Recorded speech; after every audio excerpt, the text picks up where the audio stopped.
Welcome to the Group of Five Focus podcast, where we take some time each week to highlight a few significant G5 matchups and showcase the power of the Group of Five. I'm your host, Brian Doppel. In this episode, I'll recap the action from Week 8 and preview a few Week 9 games, including a couple of Mountain West rivalry games. And some guests join the show to help me preview my game of the week. We'll get into it after the break.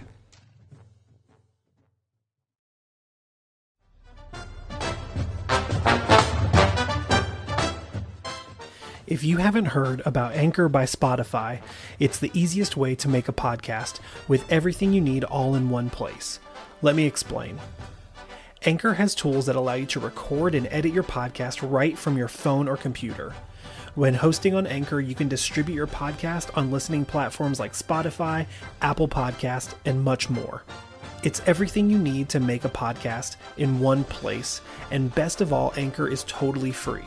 Let me tell you from personal experience, when I first started this podcast, I knew about Anchor, but I wasn't sure if it was exactly the right tool for me. After a little poking around, I found that in fact it was. And when I had some questions when I first started my podcast, Anchor support was there to help. So if this sounds like it might be the tool for you to start your podcast, download the Anchor app or go to anchor.fm to get started.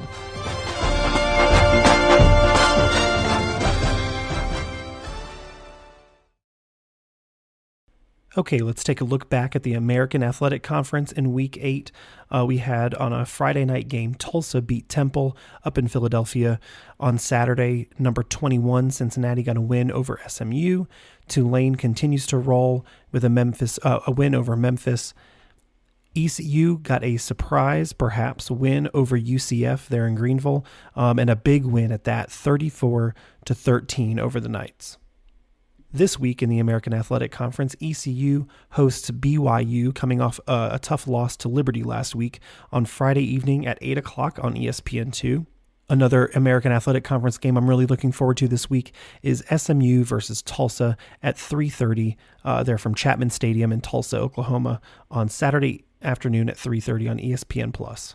Last week in Conference USA, Western Kentucky got a nice Friday night win over UAB, 20-17. Elsewhere on Saturday, Rice got a narrow win in overtime over Louisiana Tech. Florida International beat the Charlotte 49ers, leading to the subsequent firing of Charlotte head coach Will Healy. UTSA in last week's game of the week got a nice win over North Texas, 31-27, after a UTSA touchdown with 15 seconds left in the game. So a close one there. Definitely lived up to my game of the week hype. So I hope you guys were able to catch that one. And UTEP got a nice win over Florida Atlantic, another close one, 24-21 on a walk-off field goal there at the end of the fourth quarter. So an exciting game there in El Paso as well. This week in Conference USA, Charlotte tries to regroup as they go to Rice on Saturday. North Texas tries to do the same versus Western Kentucky, coming off that nice UAB win. UAB sort of licks its wounds, heads down to Florida Atlantic to try to get a win this week. And Middle Tennessee heads over to UTEP to see what they can do against the Miners. Last week, the MAC had a crazy weekend on Saturday. All the MAC teams played on Saturday this week. We're getting closer and closer to midweek action that I cannot wait for. This is a pro Tuesday night college football podcast, so just cannot wait for those MAC games to start. But this past week, Kent State got a nice win over Akron, although it was a close one, a 33-27 win. Meanwhile, everything else in the MAC fell apart. It was upsets galore. A game that I don't know that we can consider an upset, but Toledo, who's doing very well this year, lost on the road at Buffalo, 34-27 on Saturday. I know a lot of Rockets were expecting to win that game, but Buffalo's a tough place to play, and the Bulls came back. They scored 24 fourth quarter points to win this game. So just a crazy game in Buffalo. Maction is in full effect. Elsewhere in the MAC, Bowling Green got a big win, 34-18 over the Chippewas of Central Michigan. Eastern Michigan got a win over Ball State, a narrow one, 20-16. The Bobcats of Ohio got a win over Northern Illinois. Northern Illinois' struggles continue this season, being only 2-6 overall and 1-3 in the MAC. And Western Michigan, the Broncos got a nice win over Miami, 16-10, a defensive affair between these two teams. Western Michigan now 3-5 overall, 2-2 in the MAC, and Miami 3-5 overall, but 1-3 in the MAC. In the Mountain West last week, on Saturday, UNLV traveled up to South Bend to play Notre Dame and unfortunately lost 44-21. The upset, will have to wait on that one. Colorado State got a much-needed win. They're now 2-5 overall and 2-1 in conference. They won 17-13 over Hawaii at home. So a close one, maybe a little too close for comfort for some Rams, but a win nonetheless. Fresno State put a beat down on New Mexico and won 41-9 on the road. Boise State got an incredible win over Air Force, 19-14 on Saturday. They sort of held off the Falcons to make it happen out at Choctaw Stadium. Wyoming got a nice win over Utah State, 28-14, and San Diego State got a nice win as well over Nevada, 23-7. The game between San Jose State and New Mexico State was postponed due to the surprise passing of the San Jose State football player. So I don't have any updates on the schedule there. But of course, we're sending lots of positivity out to the Spartans community and family there out in San Jose. This week in the Mountain West, we've got some really interesting games. Colorado State goes to Boise to play the Broncos. I don't know that they stand much of a chance there on the road, but Boise is the 27.5-point favorite. I suppose crazier things have happened, but going with the Broncos on that one. Nevada is playing at San Jose State. I don't believe there are any plans to postpone this game as well, so that game should kick off as scheduled at 10:30 p.m. on Saturday, and you can watch it on CBS Sports Network. Last week in the Sun Belt, I had the pleasure of attending the Appalachian State-Georgia State game here in Boone, and after a challenging, confusing first half, I don't know what Coach Clark and the rest of the coaching staff said to the players at halftime, or what the players said back to the coaches, but they certainly made some changes and came back out after halftime and beat the Panthers of Georgia State 42-17 after being down 14-0 in the first quarter. So a nice win by the Mountaineers. They don't play until next Saturday, so we'll have to wait to see them back in action. The Sun Belt had another midweek game on Thursday, the battle for the belt between Troy and South Alabama, another defensive affair. This game ended up with Troy winning 10-6 on the road in Mobile. Just a crazy back and forth game, really intense defenses going at it, and two offenses that have been doing very well this season were both held in check by each other. So Troy with the edge in the Sun Belt now. It'll be exciting to see how this plays out in the West Division of the Sun Belt, to see the impact that this game might have on the final standings. On Saturday, UL Monroe went and lost at Army 48-24. Marshall upset James Madison on their homecoming, and the Herd got the win 26-12, giving James Madison their second loss on the season, both in conference. Georgia Southern gets a nice win, or got a nice win on Saturday over Old Dominion, 28-23 on the road in Norfolk. So the Sun Belt East continues to sort of chip away at each other here. The teams that are beating other teams are now losing inexplicably to some lower ranked teams. So Sun Belt East is very strong, and this game was more proof of that. In the Sun Belt West, Louisiana got a nice win at home versus Arkansas State, 38-18. Arkansas State just couldn't capitalize on a down raging Cajuns team, so the Cajuns got the win at home there at Cajun Field. And lastly, Southern Miss gets a nice win on the road at Texas State last week, so they got the nice win 20-14 there in San Marcos. This week in the Sun Belt, on Thursday evening, you can catch Louisiana at Southern Miss. Southern Miss is the 1-point favorite in this game. So I don't think many people anticipated Southern Miss being the favorite at this point, but this should be a really good game. 7:30 ESPN2 on Thursday between the Cajuns and the Golden Eagles. On Saturday, Old Dominion plays at Georgia State. South Alabama goes to Arkansas State. And Coastal Carolina, with only one loss on their season so far, goes to Marshall. And Marshall is a 2-point favorite at home over the Chanticleers of Coastal Carolina. So we'll see how that plays out. I don't know that I'm giving Marshall the edge there against Coastal. But we'll see what happens at the Joan at 7 p.m. on NFL Network on Saturday.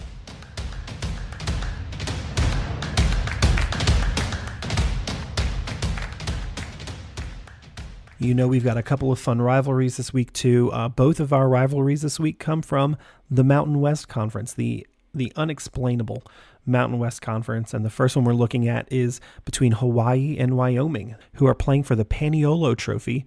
They've been playing this game since 1978. So this is a really interesting game.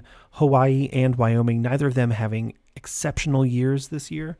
But Wyoming does have the historical edge in this rivalry, 15-11, although Hawaii won last year 38-14.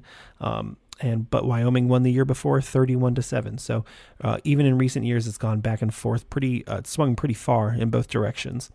Like I said, this year, neither team having an exceptional year, although Wyoming sits at 5-3 overall and 3-1 in conference. Wyoming sitting at second in the Mountain Division.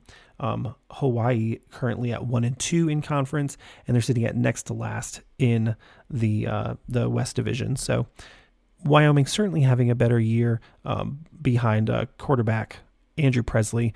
He's having a good year with over 1,200 yards, 9 touchdowns, 3 interceptions. Nothing sensational really from the Cowboys as far as passing. They're really much more of a running team led by Titus Swen, who's having a great year, over 660 yards and 7 touchdowns on the season. But really, there's a good group of them there in Wyoming that are running the ball well, 172 yards per game. Worth noting that both of these teams are allowing more points and yards than they are scoring this season. So while Wyoming does have the winning record, what that is telling me is that their wins are very close and their losses are pretty big, but not as big as Hawaii's. Wyoming's differential is really only 1 point or so. They're averaging 23.9 points a game, and they're allowing 24.8. Meanwhile, Hawaii is scoring 18.1 and allowing 34.5. So really quite a difference there. I think that we're looking at the opportunity for Wyoming to outscore their average this weekend versus Hawaii. This game is at Hawaii, so Wyoming will have to travel for it. But I just don't think the Hawaii home field advantage is going to stop the Cowboys from getting the win in this one.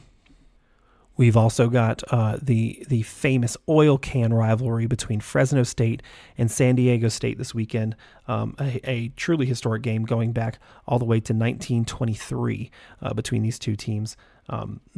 Interestingly, the first meeting between these teams in 1923 was a 12-2 San Diego State win, coached by C.E. Peterson, who I know nothing about, but I just thought I would throw that in there. San Diego State does have the historic edge in this rivalry, 30 wins to Fresno State's 26, with 4 ties included in there as well.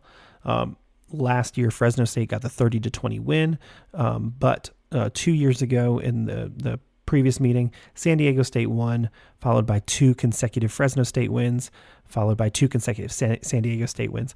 I mean, it just goes back and forth in this rivalry. These two teams are very well matched historically. San Diego State going through some interesting things this year. Their first season in their new stadium, but this game will be played at Bulldog Stadium in Fresno.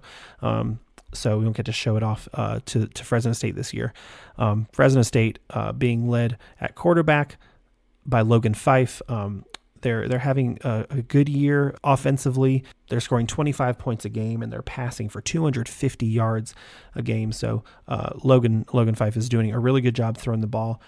His primary receiving target is Jalen Moreno-Cropper, who's got over 500 yards and just 1 touchdown on 46 receptions this season. But definitely the yards leader, but there is just a bunch of receivers there in Fresno that are ready to catch the ball at any time. San Diego State's kind of an opposite situation. They're definitely a run-first team. They're led by running back Jordan Byrd, who has 62 carries, 337 yards, and 3 touchdowns this season. So while they're rushing for 174 or so yards per game, Byrd has a good amount of those, but it's really a group of running backs doing all the work there. San Diego State is another team that is allowing more points than they're scoring this season. So even with a winning record of 4-3 overall and 2-1 in conference, really they're giving up more points and more yards than they're gaining. Fresno State is not the same. They do have more points per game, more yards per game than they're allowing, but it is a little bit of a narrow margin. I am giving Fresno State the edge at home here. ESPN's FPI is giving them like a 75% chance to win this game. I think it could be closer than that, but I do think Fresno State is going to win the oil can in this year's iteration of this rivalry.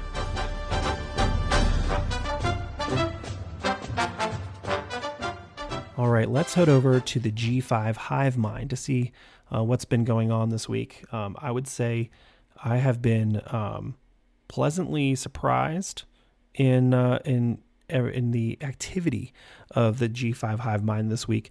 You guys have a lot of questions, a lot of thoughts, and I always appreciate the replies and the responses here. I'm going to go through these as quickly as I can and knock them out, but yeah, do keep an eye out for on Twitter and on Facebook, especially. I'm trying to get that out on Facebook and Instagram a little bit more consistently, but definitely on Twitter. Keep an eye out on Sunday or so for my hashtag G5 Hive Mind tweet. You can reply there, or and in that tweet, there's a link that you can click to record a message, and you could find yourself on an episode of this podcast as well with your question or thought or concern or complaint. We don't have complaints though, do we? So I'm going to go ahead and get started on Twitter with the G5 Hive Mind. Dan at Dan Savage Live said that he would like me to break down a midseason disappointment and pleasant surprise from every G5 league. So I'm going to go through these quickly. I'm going to give as short of explanation as I can and see if we can bust these out. All right, so let's start with the American. We'll go in alphabetical order.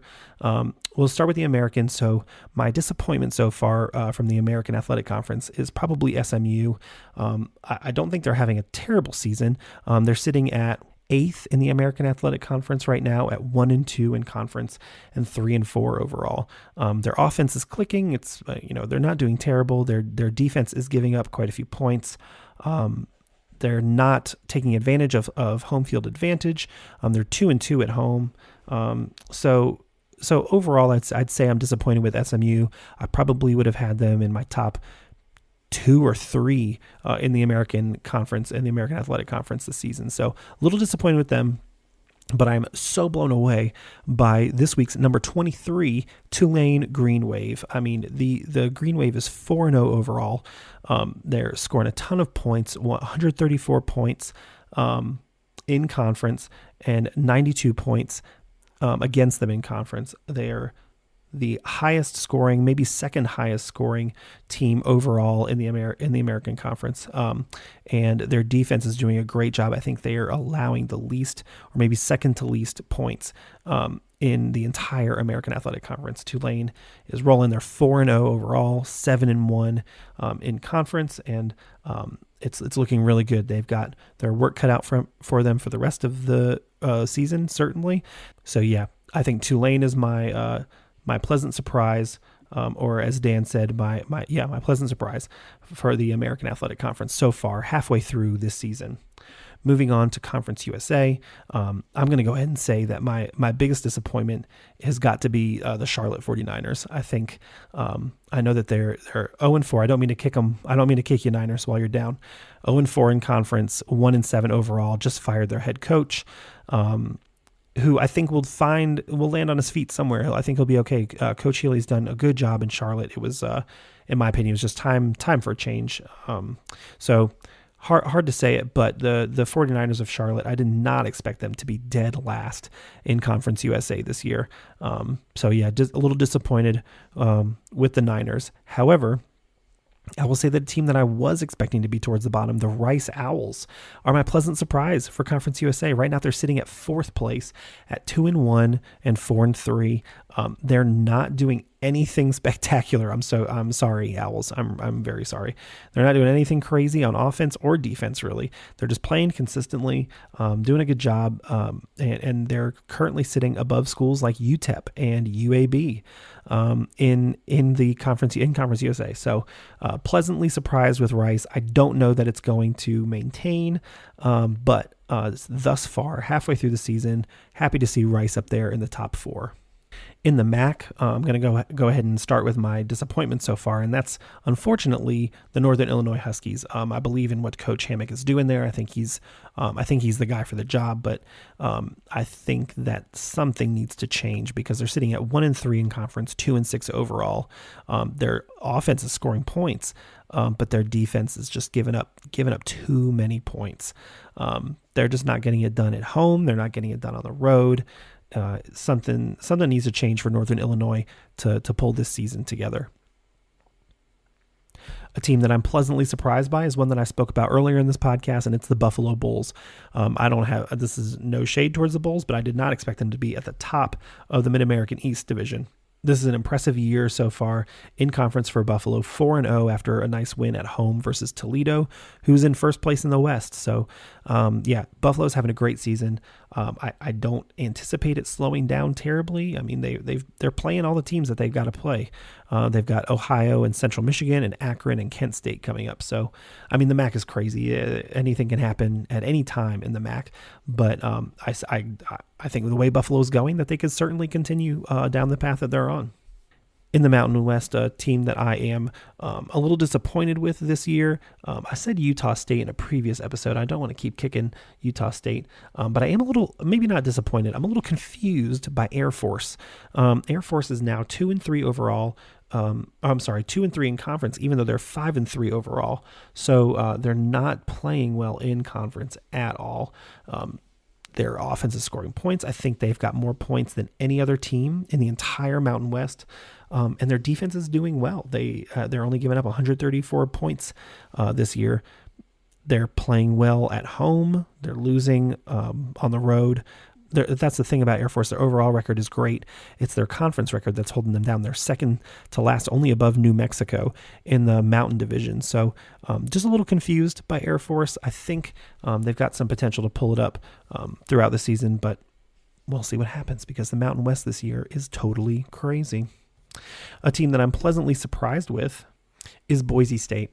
Boise State is at the top of the Mountain West. They started out the year in very confusing fashion.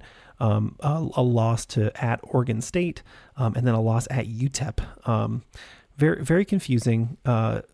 Perhaps some people would predict that they would lose to Oregon State, but I really thought they were going to win that game to start the season.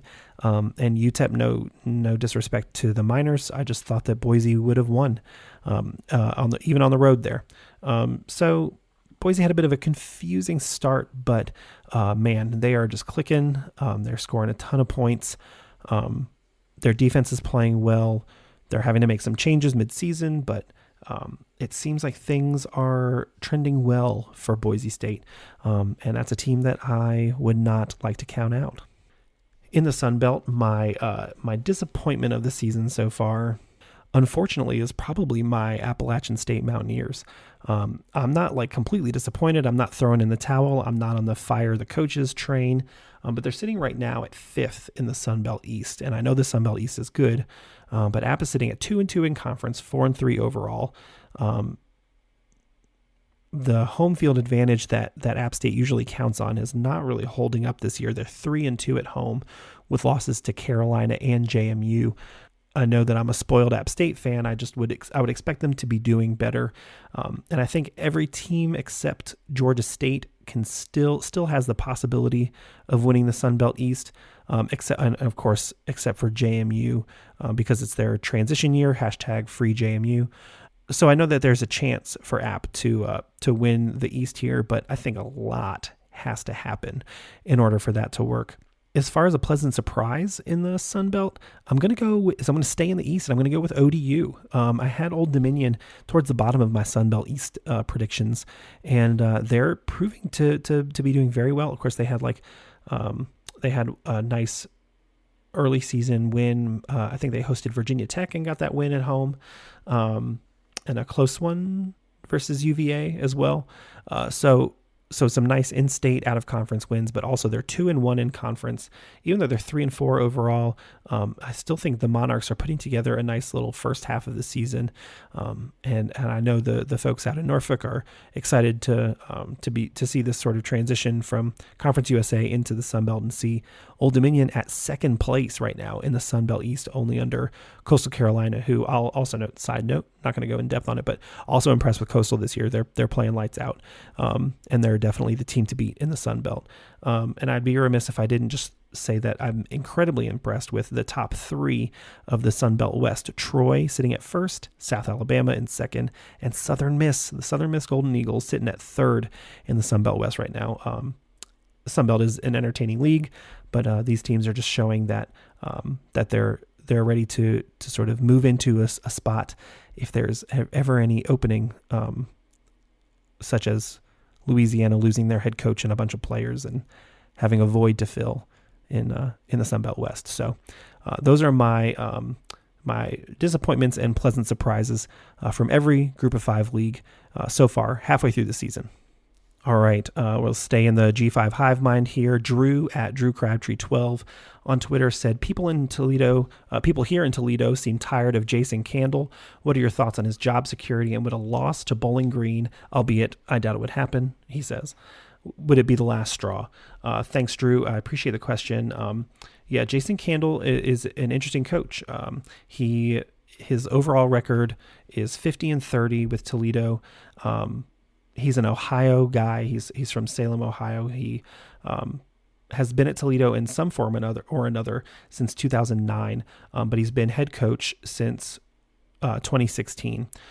He started out kind of hot. I feel like this is where things sort of started out troublesome for Coach Candle here. He started out as head coach. He coached in the Boca Raton Bowl in 2015 and won that.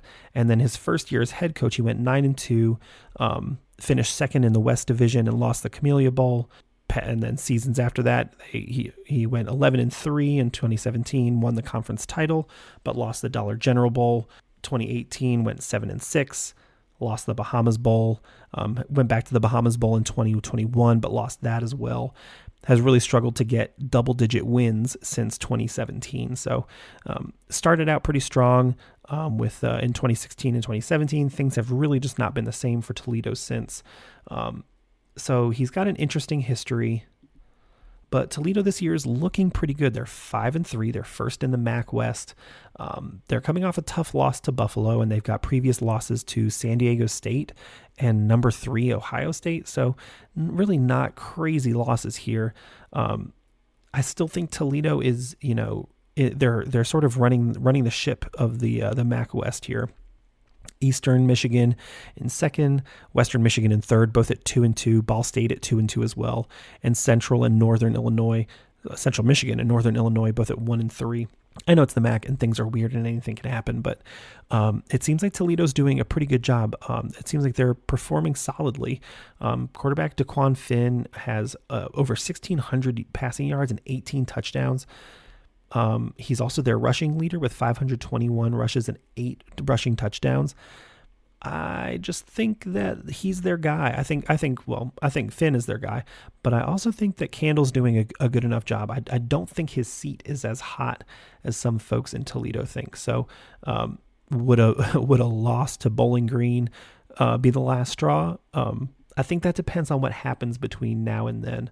I think that Bowling Green isn't until the next to last game of the season. Before that, they've got Eastern Michigan, they've got Ball State, and then after Bowling Green, they've got Western. So I think if you're looking at losses to Eastern and Ball State and then Bowling Green, then he's out. He's likely out at that point, or they might just wait it out to the end of the season at that point. But I don't think his seat is that hot.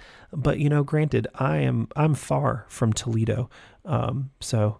I can't just walk right into the COSI Museum and see what's going on or go to a Mud Hens game whenever I want. So, Drew, you might have your finger on the pulse a little bit better than I do. But from my perspective, it doesn't look like things are looking that bad for Jason Candle right now.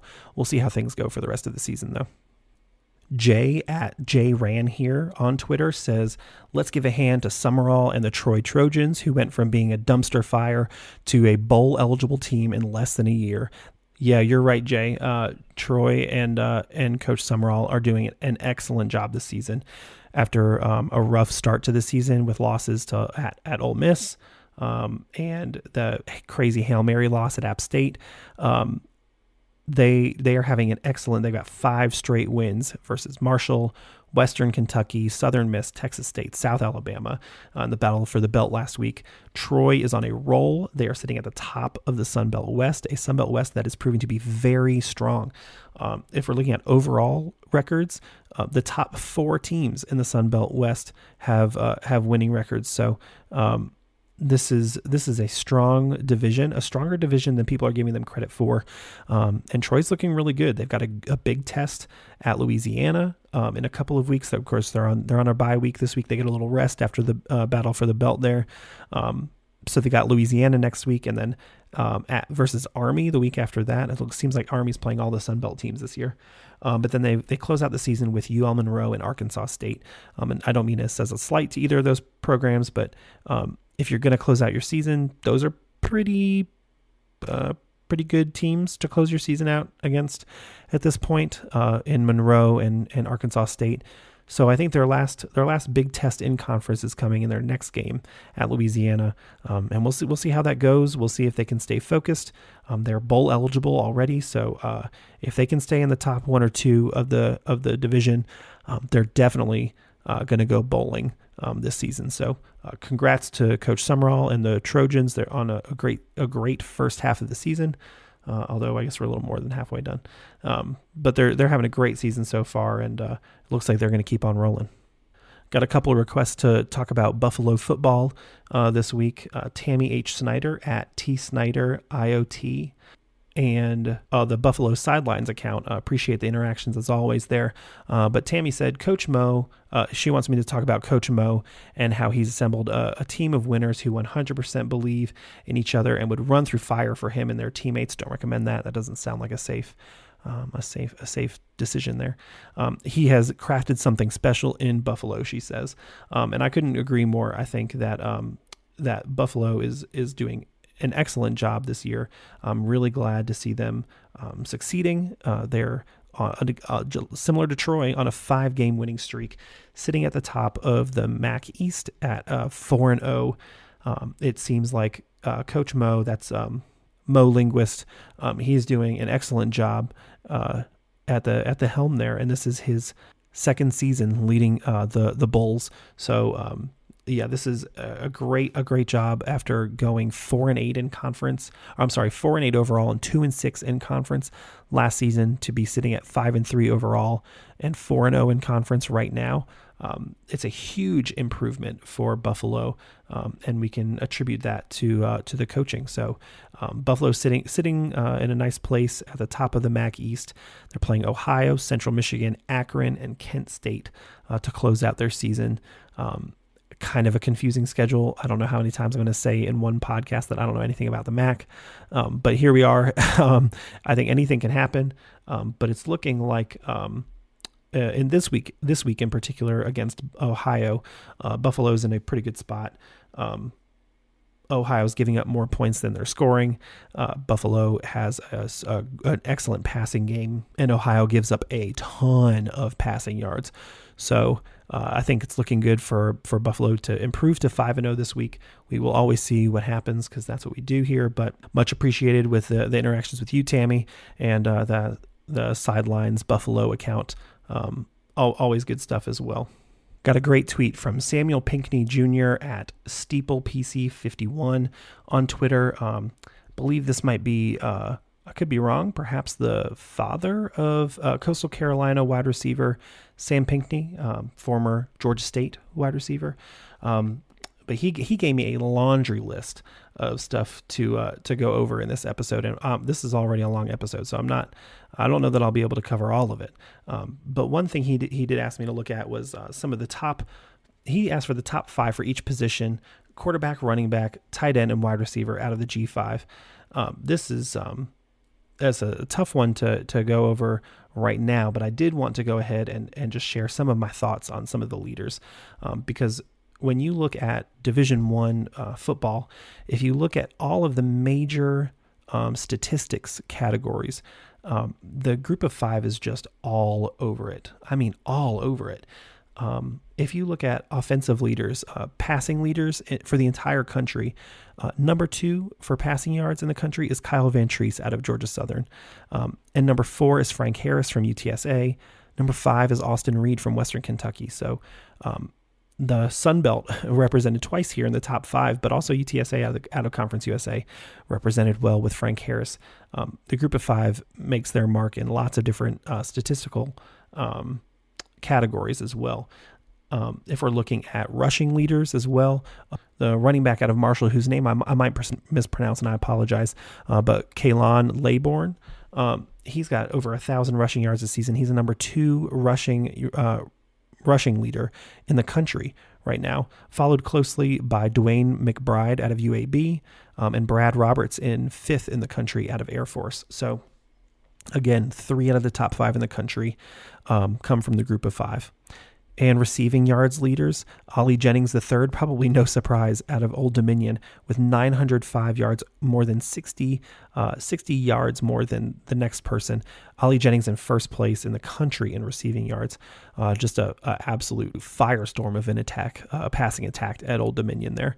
Isaiah Winstead from ECU is 3rd in receiving yards for the season. Kalon Stokes out of Tulsa in 4th, and Rashee Rice from SMU in 5th. So 4 out of the top 5 receiving leaders in the country coming from group of 5 teams there. As far as defense goes, the group of 5 is all over defensive leaders too. If we're looking at total tackles, Jason Henderson from ODU has 105. Bubba Arslanian from Akron has 86. And Sean Dolach? Sorry, Sean. Sean from Buffalo has 86 tackles as well. So two MAC defensive players in the top 5 for total tackles for the entire country this year. It continues with sacks. Bowling Green, Carl Brooks out of Bowling Green has 7.5 sacks this year, as does Thomas Incombe, have 7.5 sacks. Nick Hampton from App State with 7 sacks, and Jose Ramirez out of Eastern Michigan with 7 sacks. So, the MAC defensive statistics are on fire here, and it continues in the next category as well.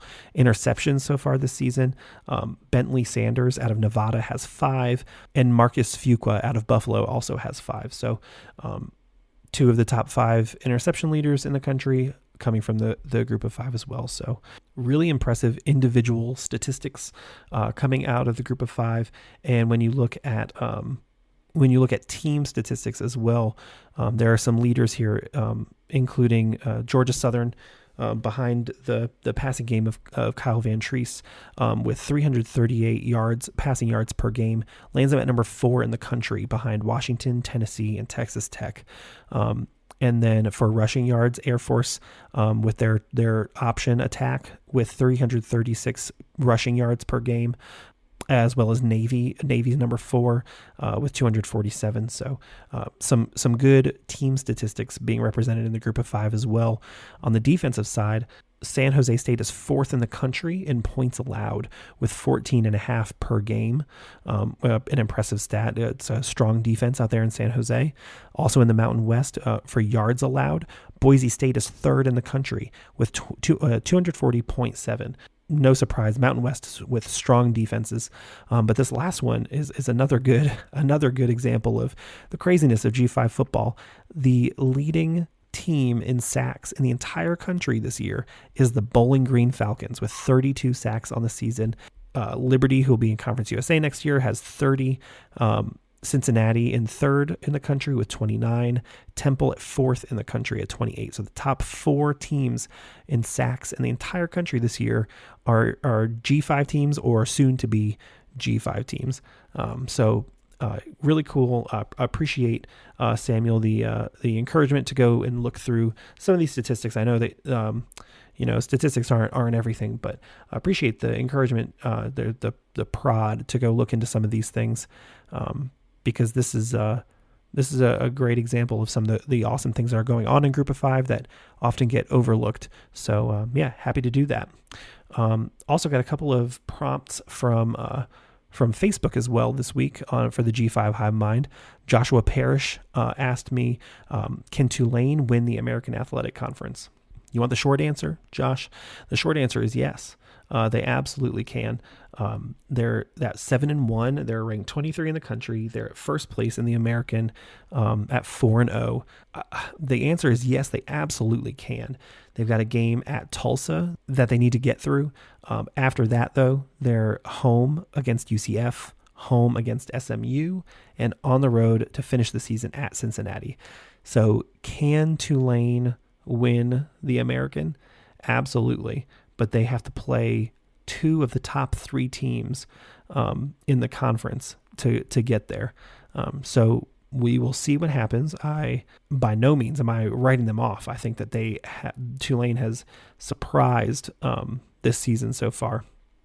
But and for the record, they demolished an East Carolina team 24-9 that just beat UCF last week. So anything can happen here for the rest of the season. It's looking good for Tulane. I can anticipate Tulane playing for the conference championship. I don't know if they're going to be able to beat either Cincinnati or UCF twice. So we'll see how that goes, but I appreciate the question. Also on Facebook, Jim DeCirio asked, how about pairing up G5 champions in bowl games? Jim, I appreciate that question. The reality at this point is that we really don't know who's going to be playing in what bowl games. Whatever you see on social media or what have you is really just conjecture at this point. I could go through and tell you which conference has tie-ins to which bowls. I don't think it's decided at this point. I could be totally wrong. Somebody correct me. I don't think it's been decided which champions play in which bowl games, with which runners up go to play in the other bowl games. It is extremely challenging to predict at this point. I can tell you every Group of Five conference has at least, I believe, at least four bowl game tie-ins, except for Conference USA, which has two this year, two definites. So it would be a bit of a fool's errand for me to go through and predict which G5 teams are playing in bowls at this point. I do look forward to doing that at some point, but I just think now is probably not the right time to do it. But I really do appreciate that question. And as we get closer towards the end of the season, don't hesitate to anybody, throw that back out at me to see where we land on that. But that is going to wrap up our G5 Hive Mind from Twitter and Facebook this week. Lots of activity there. Again, really appreciate all of your questions and thoughts. And let's move on to the game of the week.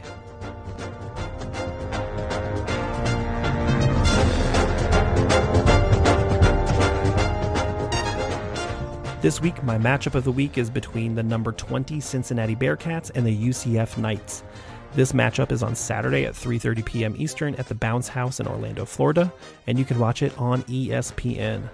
To help me preview this game, I reached out to the guys at the Viva La Cats podcast and the Sons of UCF podcast.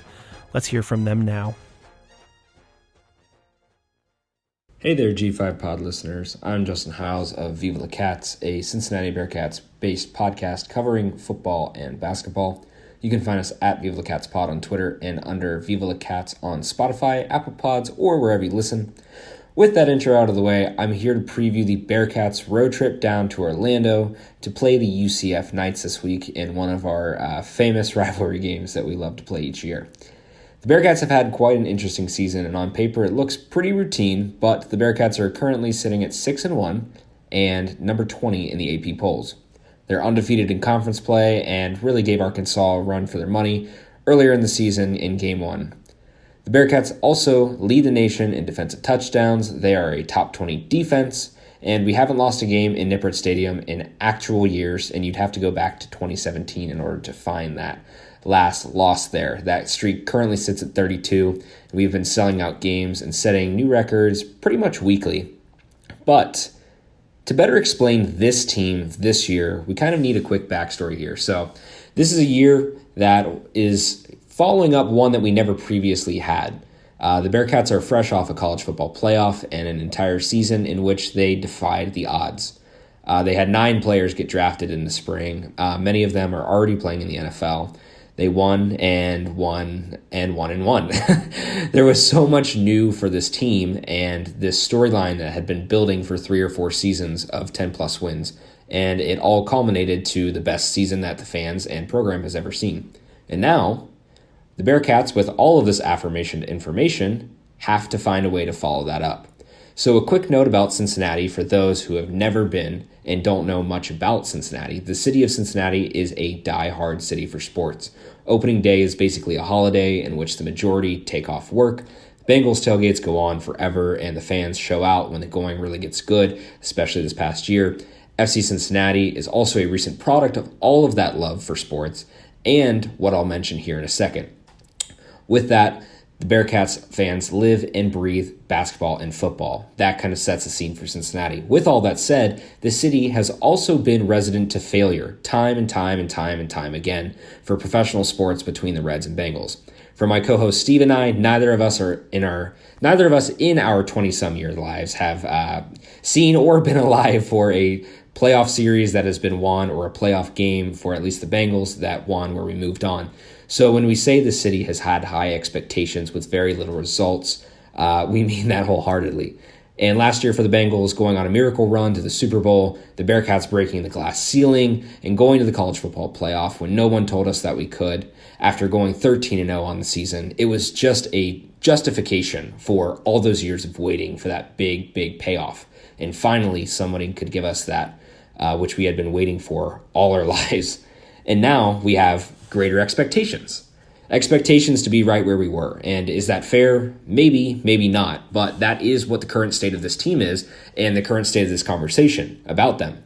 There's a lot of question marks about them, and even now, 7 games into the season. Why aren't we beating teams by more? Why aren't we putting some of these mid-level teams away? Why are we playing teams, to 2 and 4 points that we were beating by 20 and 30 points last year? Why can we not just stop beating ourselves up every week? And also, why is winning not enough? This is a feeling that we're not really used to after coming off a lot of seasons of 10 wins. This fan base is pretty split, yet ultimately everyone is pretty happy just to keep winning, but the louder majority is kind of calling for more, and I'd be lying if I said that I was not in that crowd. We know what this team can be, and we know our identifiable flaws, and some of those glaring issues that have to be fixed if we want to continue to win and win more glaringly to compete in the Big 12 next season. As it currently stands, we're not up to par of what we would expect moving into a bigger and much more competitive conference than what we've been used to here in the American. I'll jump over to UCF here in a second, but all of this that I just mentioned was to say why we aren't confident in a game like this where we normally would be. Some big concerns for the Cats this season and leading into this week. We are tied for 3rd in team penalties out of 131 FBS teams. We're 2nd out of 131 FBS teams for yards lost in penalties. We're tied for 68th with a net 0 margin for turnovers, where the past few seasons we've been able to really take advantage with our defense. Some offensive issues. We are currently in the 60s on 3rd down conversion, playing against teams which we are very much more than capable of taking advantage of. We're 87th in first down offense, which has just been awful. We're 61st in rushing offense. In total offense, we're 45th. All of that to say, in comparison, UCF sits at number 6 in the nation. We really can't get any amount of consistency on the offensive side of the ball, and our 3 conference games have been an absolute slide and not in the right direction. We're scoring less and less every week and allowing more and more. In conference play so far, our wins have been in order by 10, then 4, and now 2, those being to Tulsa, USF, and SMU respectively. With our lackluster offensive performances continuing, going on the road to UCF, where the environment is already the toughest for the Bearcats to play in this conference, add in our injuries, add in 3 years of beating UCF, and UCF coming fresh off a blindsided and incompetent, pretty horrible loss to ECU that they were not expecting. We're going to get their hardest punch that they've thrown all this year. And as great as the Bearcats defense is, and historically has been under Luke Fickell, I fully expect this to be an offensive week. This is what's going to determine this game. UCF can and will score, and the biggest question is, can we keep up pace, and can we take advantage of turnovers, and especially in those turnovers, can we score 7 instead of 3 or none in those scenarios? We haven't been very good at just kind of putting it away and taking advantage of those situations. If we can pick up our ground game and actually run the ball with a good air attack as well, which defensively UCF really has not been as great covering this year, we should be able to sneak out of there with a win. And I say sneak as my keyword here because it's not going to be easy. Ben Bryant and Charles McClelland, their success in this game is going to be crucial, more so than pretty much anyone else. And this game is generally circled on both teams' calendars every year. And this year in particular, at this point in the season, it holds a lot of weight. The Bearcats are 3-0 in AAC play, and Central Florida is 2-1. With an outright win and a tied AAC record at the end of the season against Cincinnati, UCF would take the spot of the Bearcats in the championship game should the records remain the same. Tulane looks like they could run away with it, and without divisions, this game will determine a lot for the season going on. The narrative and morale would definitely be boosted with a massive win here on the road, and who doesn't love a good rivalry game with some later on championship implications possibly there. The over-under for this week is 56. I'd personally take the over here. The Bearcats are going to have to score, and I think they will. I think that we're finally going to get it going, hopefully. And the Bearcats are also dogs for the first time in a while. But with my personal bias, I would take them to cover this 1-point spread as well. Feel pretty confident in that. All in all, the Bearcats are used to beating these teams. They should and can. All they have to do is stop beating themselves up each week. And this narrative of why can't we win by more would easily be squashed, even just with a close win against UCF on the road. I think we could take care of that as well. So take care of UCF this week, and this season is going to ride pretty smooth until Tulane, the last game of the season before championship week. All that said, let's hope they take care of it. Thanks for having me on for this segment, and go Bearcats.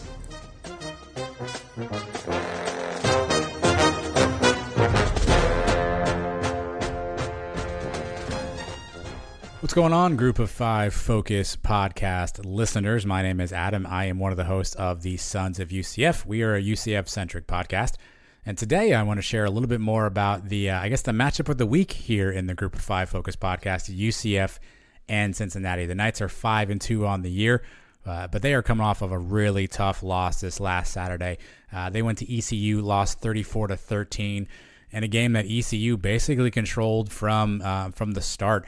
UCF had 3 first-half turnovers. ECU held the ball and controlled the ball really well, and the offense for UCF could not get anything going defensively. ECU was able to exploit some matchups on the outside, and a game I think a lot of folks thought was going to be a comfortable win for UCF turns into its first loss in conference. A pretty disappointing performance.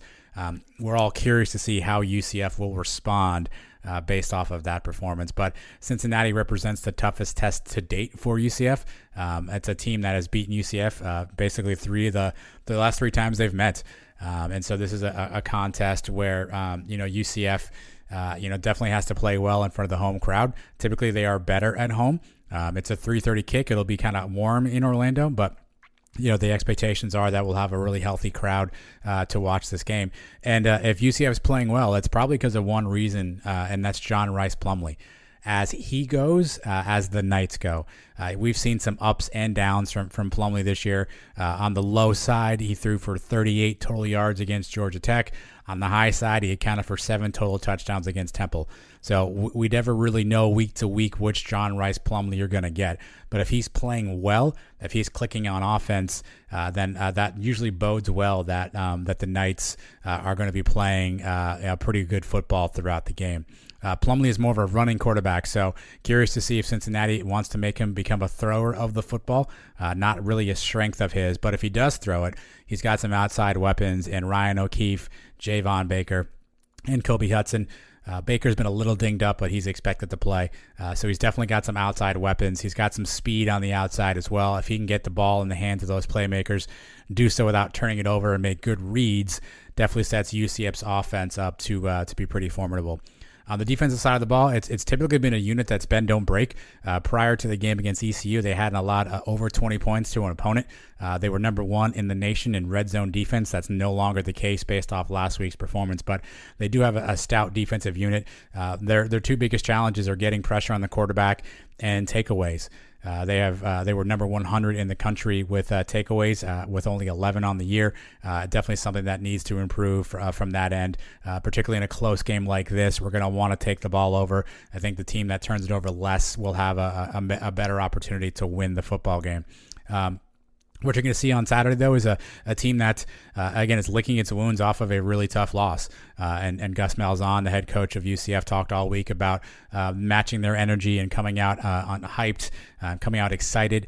The fan base is on edge right now because we expected the opportunity for the conference championship game appearance, and losing to ECU certainly puts a dash in those hopes. And that makes this game against Cincinnati all the more important as you think about that conference race. Should be close to a sellout. The Knights will be breaking out a new jersey set as well called the Night Mode. It'll be all black, so there should be some excitement around that. But this game will really boil down to, Cincinnati's defense and how much they can contain and or confuse John Rice Plumlee.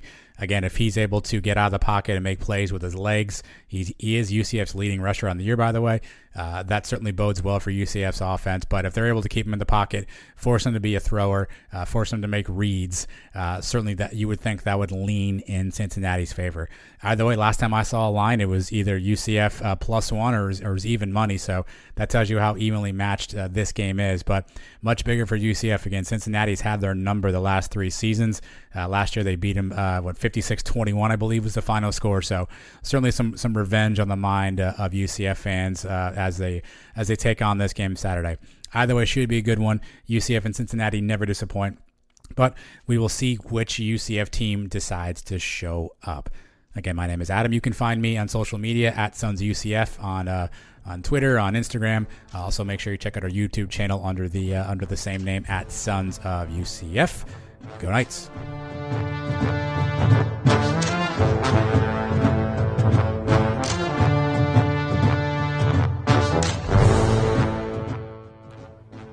Thanks very much to those guys. Really appreciate their input.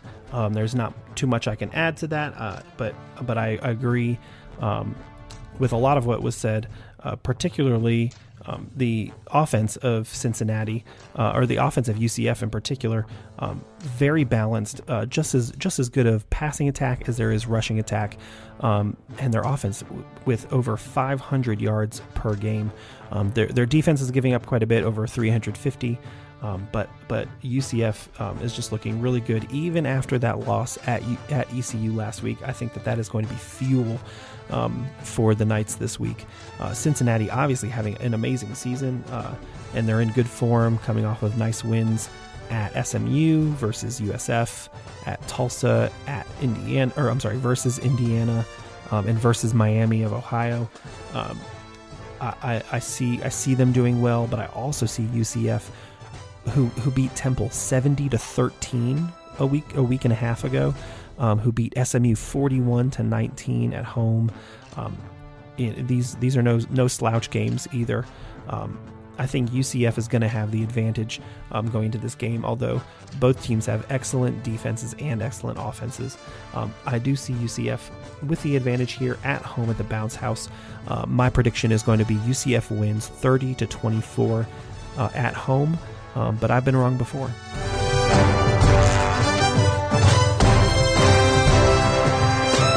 Thanks for joining me this week on the Group of 5 Focus podcast. Reach out on Twitter, Instagram, and Facebook at G5FPod to join the conversation and let me know what you think about my picks and previews.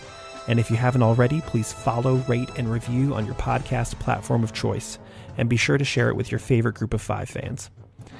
That's all for this week on the Group of 5 Focus podcast. Special thanks to the guys at Sons of UCF and Viva La Cats for their help this week. Be sure to check the episode description for their Twitter handles and give them a follow to keep up with all the things Cincinnati and UCF that they're covering. But until next time, my question for you is, what is one thing you can do to showcase the power of the Group of 5?